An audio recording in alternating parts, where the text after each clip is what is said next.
it's about innovation, but it's also like, hey, there are these two things that, well, at least this one thing, the internet, but like the digital realm that is now worldwide.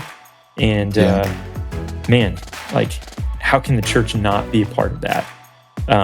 If we don't understand it, we need to make every effort. So why do churches need to understand Bitcoin? That's what today's podcast is all about. Hi, I'm your host, Chesley Lunday.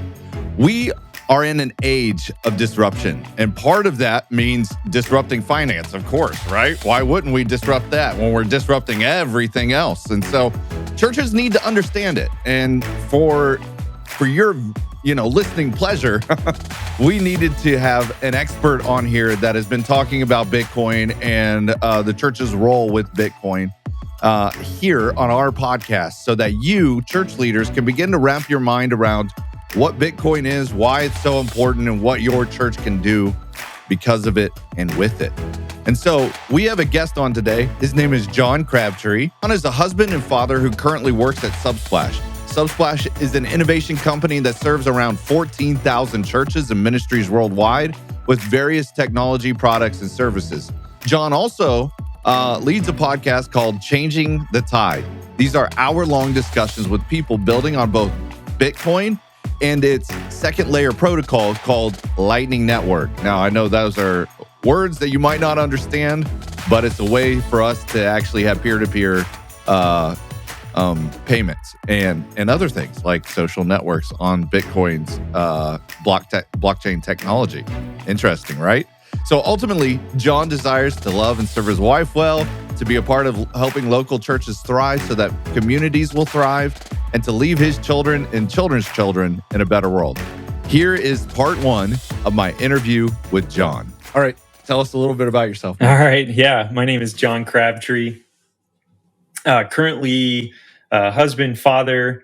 I work at a company called Subsplash, where we are serving something along the lines of, I think, 14,000 churches and ministries. And we're probably represented in, I think last I heard, something like 83 of the nation states on Earth currently. Oh, wow. 83 countries. So pretty awesome to be at a company that has that kind of worldwide impact. And I think in this digital age, there are many opportunities to do that. I just happen to be in one that I'm grateful to be able to do that for the church, which is cool. I grew up a pastor's kid, and so that's been very important to me pretty much my entire life. Had a couple of the typical PK years in there, but for the most part, me too, bro. Me too. You know about it. Yeah, my dad was a pastor, so I get Love it. Yeah. So, and I've been an educator in a past life as well. I currently also run a podcast, specifically on Bitcoin and the Lightning Network, and we can get into that too in the episode. But about 20 episodes in, so. That's awesome. That's cool. I can't wait. What's the name of your podcast? It's called Changing the Tide. And so I went to Pepperdine University, which, for those who don't know, overlooks the Pacific Ocean. There was ample opportunity to head to the beach. I did graduate, so that's good. You know, there's a lot of... C's get degrees, bro. C's get degrees.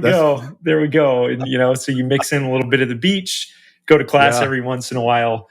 Just kidding, Dad. I worked hard. No, but not really. You were a solid B student, weren't you? So you can still have a social life. It was fun. And it was also a little bit around. There's a community started by a missionary named Mike Peterson down in. He's actually originally from San Diego, but he's been a missionary now for over a decade down in El Salvador in a city, or I guess village. A coastal village called El Zante. And at first he was doing missionary care, and then he got involved in Bitcoin, and so much so that he created essentially a circular economy down there.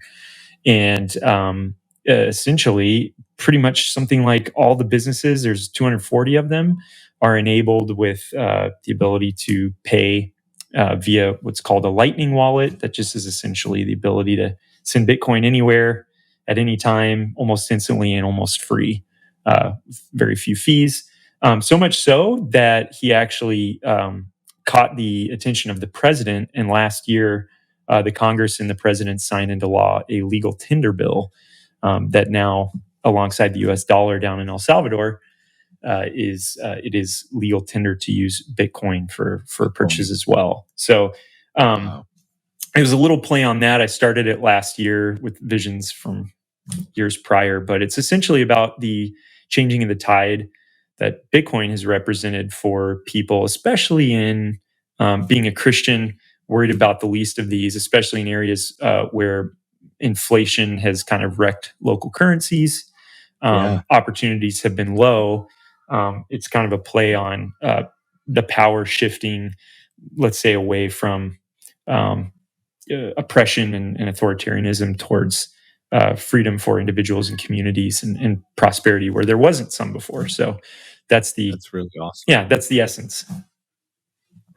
So talk a little bit more about that. Like, how is the introduction to Bitcoin like changing these economies for the better?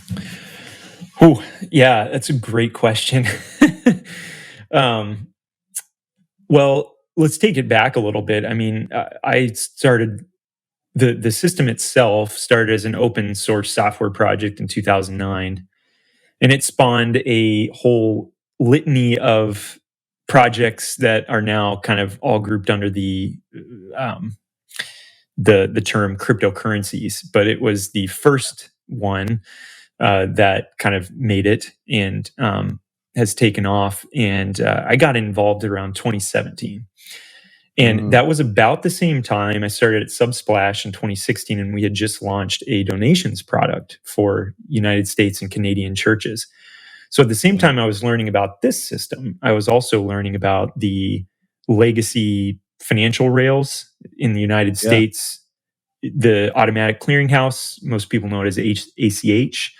It's actually a almost 100-year-old system of clearing payments, starting with like the biggest financial institutions, and then eventually, the last in line are like the local credit union, that get their payments cleared. And so, and then the credit and debit card system, of course, pretty much mastered by Visa. But then you also have other players like MasterCard, American Express, Discover, and the like. And then in Canada, it's even different. Inter and intrabank systems are somewhat different. They run a couple of different card networks, and then they have their own as well. So, and then you extrapolate that over 190 plus countries, nation states in the world, and so you really get this idea of. It was very interesting. There's a guy who works at Cash App. Well, sorry, he used to work at Cash App. He kind of helped launch their product, and the whole point of Cash App, I'm not sure everyone knows, but it was to bank the almost 11 million people that are unbanked in the United States.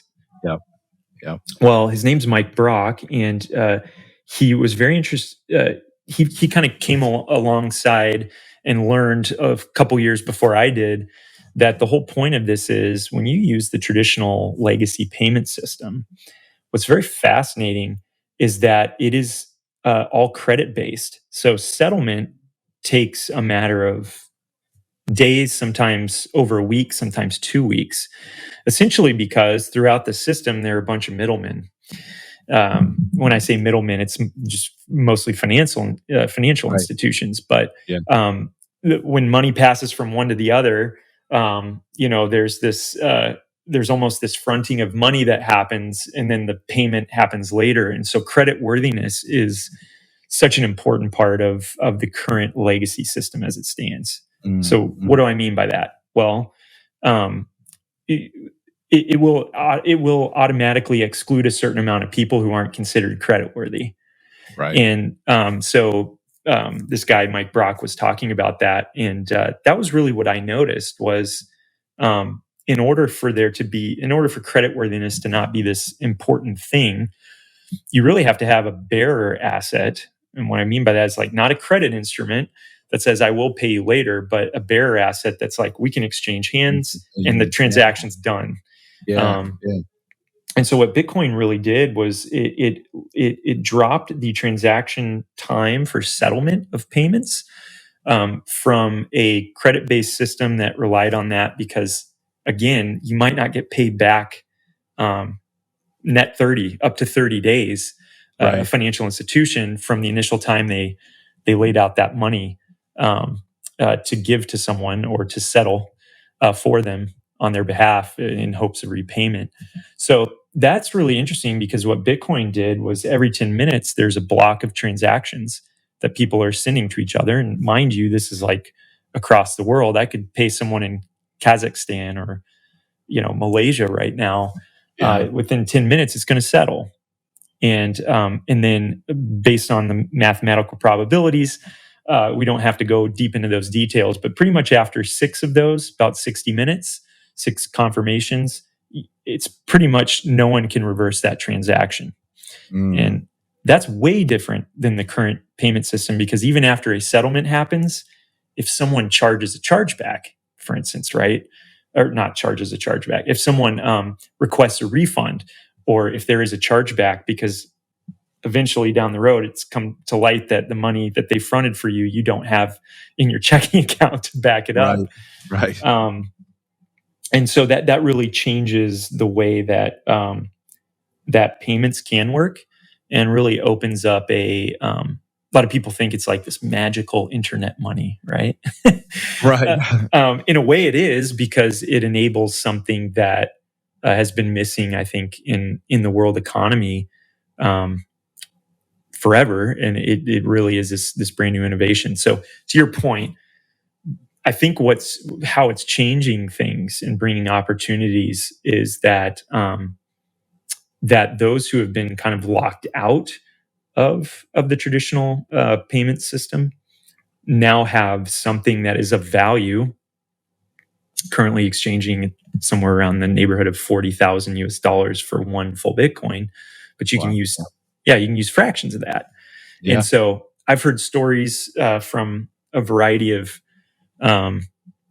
places from Western Africa that was once colonized by the French. Well, it just so happens that the armies left, but the monetary system remained, and that monetary colonialism is keeping people in pretty much debt slavery. And so Bitcoin on Lightning specifically, which allows them to transact with anyone anywhere, is dramatically altering their ability to participate in the world economy. So that's one example.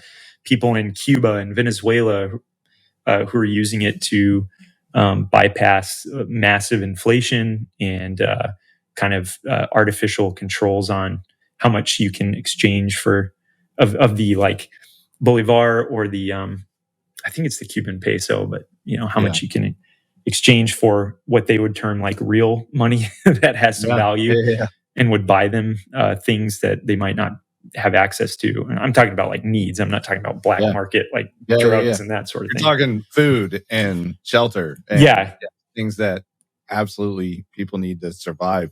And that may be why there's many governments that are sitting there going like, we got to deal with this because, they have propped up the systems. There are governments who are saying,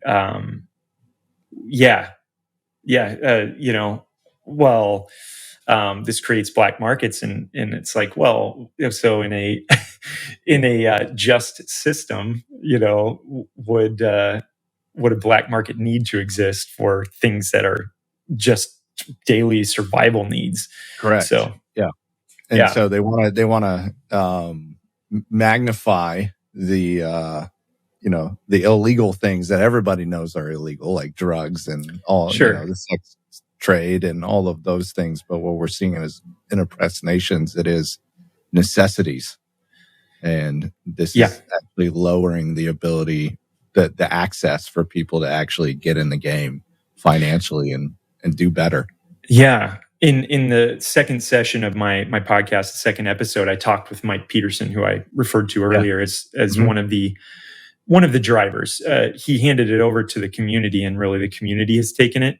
That's amazing. He wanted to make sure that people knew it wasn't just this white guy from San Diego who came down and guy. Yeah, exactly. Very much community leaders took it. And what he says is, here are some of the fruits of it, where people who got started back in 2018, 2019 with this, when the big run in all cryptocurrencies, but especially in Bitcoin in late 2020, early 2021 happened, they became savers because the currency actually increased in value and allowed greater opportunity.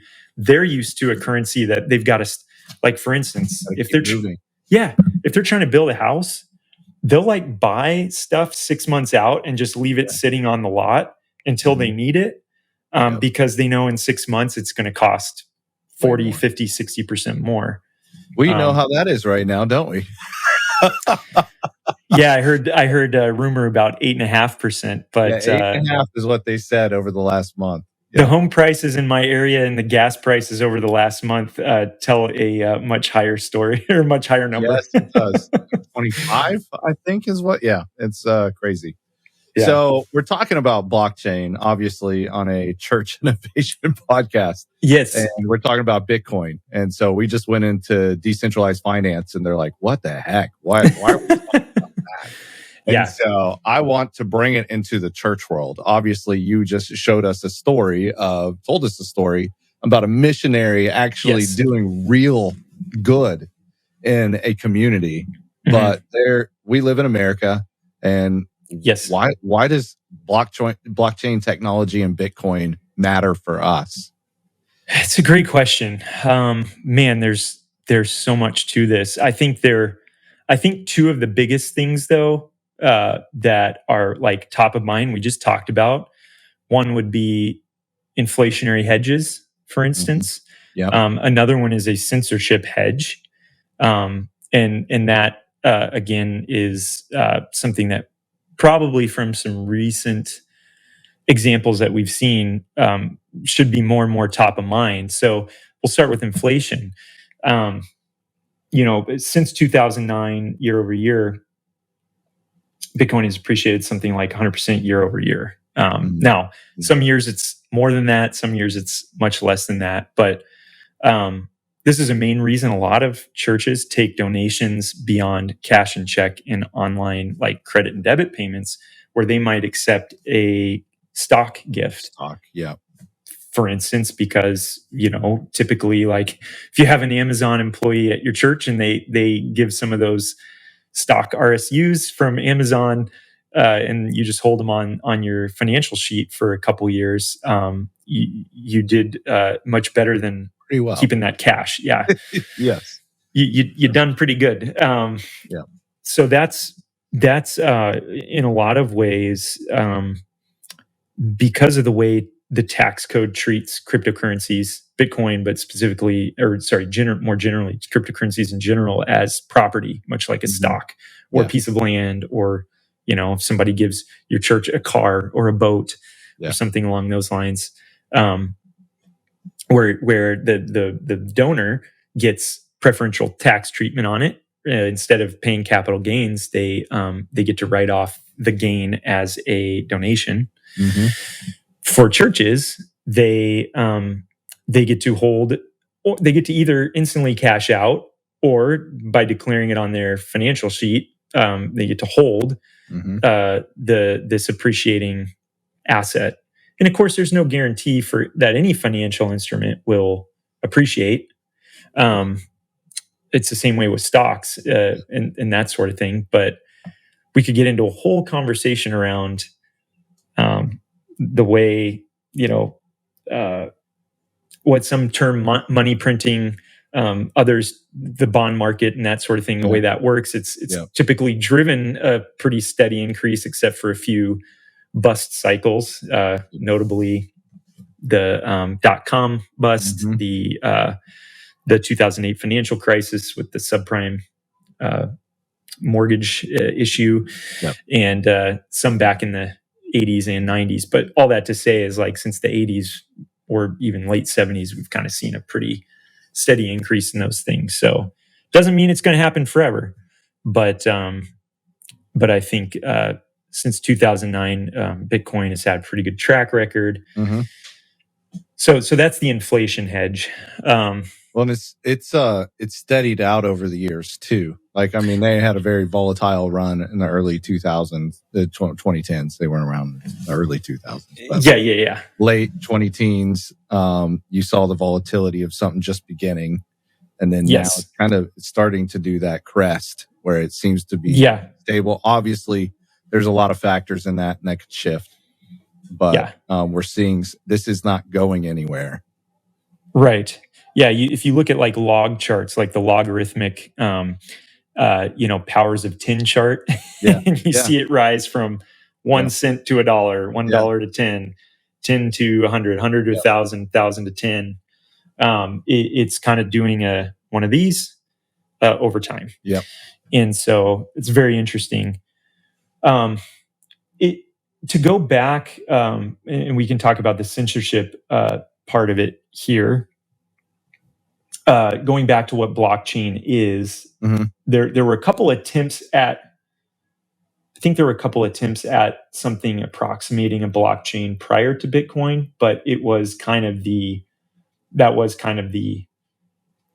innovation, right? Blockchain on the Bitcoin network. And the way it works is that you have some miners who are competing to basically arrange those transactions every 10 minutes chronologically.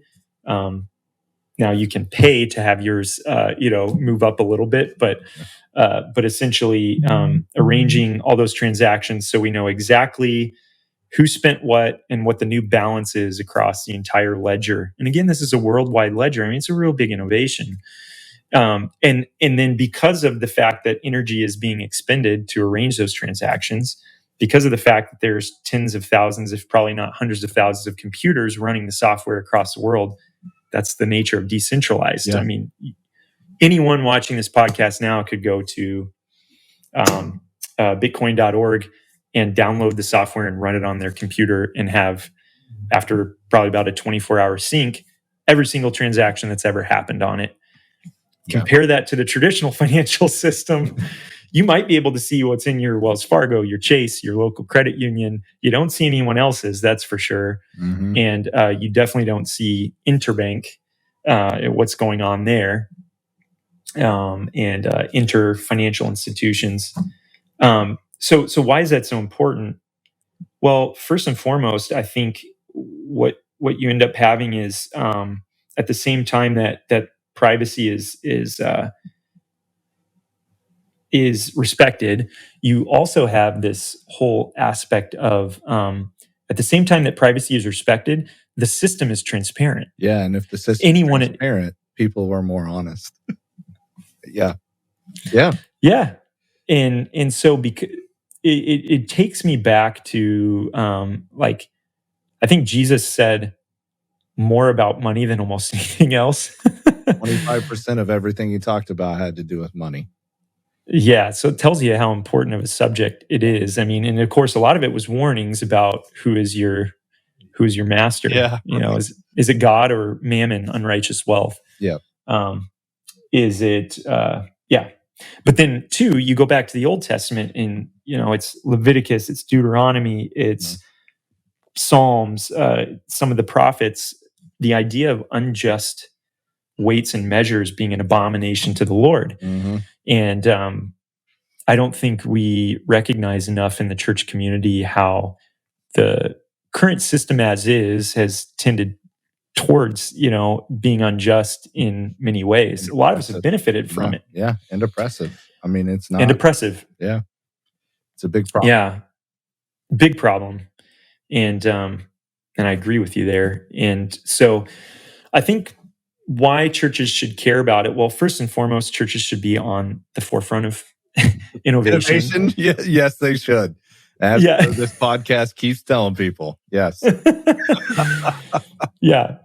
Yeah, there's a guy named he's an artist named Makoto Fujimura, Yeah. and he's a Christian, and he wrote a book called Art and Faith. And when he talks about art, he doesn't just mean what we think of, like, Bob Ross Right. painting, and that sort of thing. Although that's part of it, Yeah.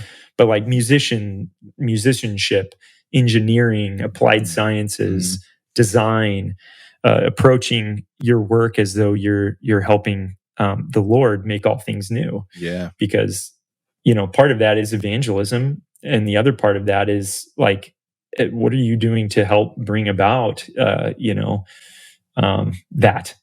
And so and he draws from Ephesians, the idea of poema being like a work in progress, how we are the poema of God, and he is working on us in that process of sanctification. And so anyway, the reason I think that's important is because this is a super innovative thing. And then when it comes to censorship, so getting back to that, there's the concept of what would happen to your typical American institutional church if their bank account got shut off tomorrow because of whatever reason. Yeah. That would lead to some major you could lead to a dissolution of that church as an entity. And so when it comes to using, let's say, Bitcoin properly, the Bitcoin blockchain, if you're a participant on it and you run the software, you run a node is what they call it. Yeah. But if you're in it, there's not much that can be done to stop you, save like the state or some entity sending in its agents to basically shut you down. Yeah. Now that's going, that hasn't happened like, in America, but that's happened in China. That's happened in China. Yeah, and for other sure. Places, and obviously you have economic issues where Greece shut down everybody's bank account for 2 days. So indeed, I mean, Cyprus. Remember when Cyprus, 2013? I think they shaved like 30% off of everyone's bank account. Yes. So it's not just about censorship, but like it hasn't happened in America. It has happened other places, which gives precedent that it could happen to you. It could happen anywhere. Yeah. And but here's the other cool thing is, like, you think about worldwide networks, and like Jesus says in Matthew 28, go and make disciples of all nations. So from the very beginning, Christ, and I mean, this goes all the way back to the beginning of the church in Genesis, but the idea was that God is drawing unto himself a people from all nations. So Christianity, the church itself, the Big C church, from the beginning, the vision has been to be a worldwide network of people. Yes, it has. And it's pretty amazing to think there aren't too many things. Here's one, the internet. There aren't too many things like the Christian church besides the internet. Right. Connect in, right? Yeah. If you can connect into, with any type of connection to the internet, you are instantly connected to pretty much anyone else who's connected worldwide. Yes. And then Bitcoin came along, and that's the same thing. If someone is connected to the network and you are too, you have an instant connection worldwide. Yeah. So I love your podcast and what you stand for, because it's about innovation, but it's also like, hey, there are these two things that, well, at least this one thing, the internet, but like the digital realm that is now worldwide. Yeah. And man, like, how can the church not be a part of that? If we don't understand it, we need to make every effort to do so. Man, I don't know what you thought of that interview, but man, it was deep, it was interesting, and my head's still spinning on what this could mean for local churches. And so hopefully you tune into next episode when we start talking about practical applications for the church. But one of the things that keeps resounding in me is this idea that a missionary can go into a foreign country that is third world and begin to really make significant improvements through blockchain technology, creating a more heavenly minded, if you will, economy in this local area, meaning he could actually do real good. It's not just about spreading the gospel through words. Now it's actually spreading the gospel through a different form of economics. And man, that's amazing. Churches and Christians do best when they couple their theology with creativity. We do best when we couple our theology with creativity. That is so important for us. And so as we begin to look at what this means for our local churches, we need to understand that our theology should lead us to creativity. If not, we don't understand the full ministry of the Holy Spirit. He is the creative force in the universe that allowed God to do what he's done with raising Jesus from the dead, creating everything that we see, touch, smell, hear. Like the Holy Spirit is the creative imagination of the Trinity. And so when we create, we are tapping in to the divine nature of our Father. And that is pretty stinking awesome. Hey, if this is something that has added value to you, we would love for you to be a part of our show.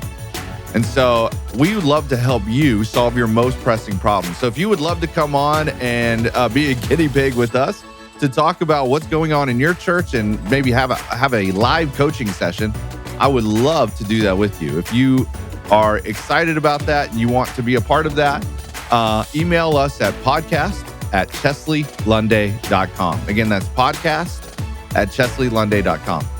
The best way this podcast continues to grow is by you posting a rating and review. So if you think more people should listen and would enjoy listening, please rate and review us on whatever platform you're listening on.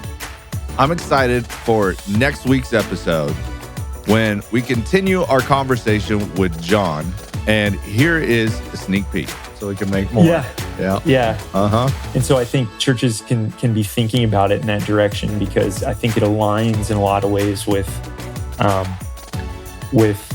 what historical Christianity says about money systems, not just governmental systems, but the way people set up systems to. Man, that is going to be great. I will see you next time on the Chesley Lunday Experience.